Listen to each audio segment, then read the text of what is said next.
Ukrainian flaws do not justify war. This is Ralph K. Ginorio with his Keep Right column online at the Coeur d'Alene Press, dateline March 11th, 2022. This week, I encountered a widespread conspiracy theory about Russia's war in the Ukraine. A niche news source claims that American-funded bioweapons laboratories exist in the Ukraine and are a provocation to Putin. This source asserts that neo-Nazis dominate Ukrainian politics and that sex slavery is rampant. The Ukraine, they explain, is not worthy of sympathy or support. At first, the outlandishness of these claims and the fervor with which they were made provoked disdain in me. These claims seemed as plausible to me as were the conspiracy theories that John F. Kennedy was killed by the CIA, that 9/11 terror atrocities were perpetrated by an Israeli CIA cabal, and that we never went to the moon. Brittle moral certainty, based upon narrow research sources, is not persuasive. Simplistic and sweeping out-of-context connections that purport to explain everything wrong with the world are not reasonable. Conspiracy theories make for fine fiction, but poor history. However, even unsophisticated zealots can occasionally get facts right. Official sources have begun to admit that U.S. money seems to be funding bioweapons labs in the Ukraine, or at least biological research there.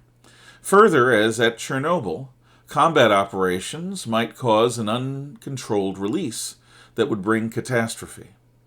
As American-funded gain-of-function research at the Wuhan lab is unfathomable to me, so is the research into increasingly advanced biological and chemical warfare around the world.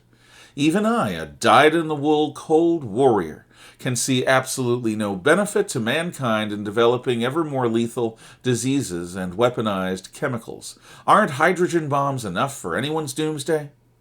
So, evidence seems to back up these particular claims of this fringe group.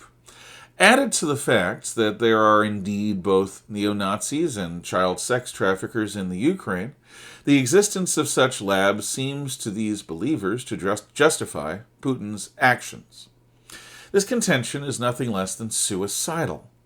We who support the Ukraine do not do so because the place is led by paragons of virtue. Ukrainian President Zelensky, whose Jewish ethnicity would argue against him being a neo-Nazi, is not perfect. By American standards, he is an authoritarian. Neo-Nazis exist on the lunatic fringe in most societies, including ours. So does the ubiquitous child sex trade. This abomination is one of the very worst things that we human beings have not yet expunged from existence. The Ukraine is not uniquely evil in these regards. Putin is a blood-stained narcissist. His war is not against encirclement by the West. This canard is an old imperial Russian and Soviet complaint, which they argue excuses their occasional indulgences in crimes against humanity. Neither Putin's previous invasions of the Crimea and Georgia, nor his recent takeovers of Kazakhstan and Belarus required anything more than his ambitions as justifications.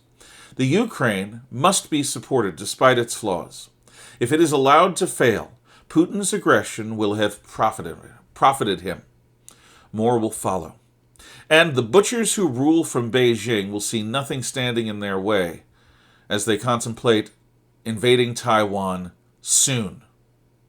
If aggression is not stopped now, then war will spread around the world, dooming the billions of humans everywhere to poverty, disease, and premature death.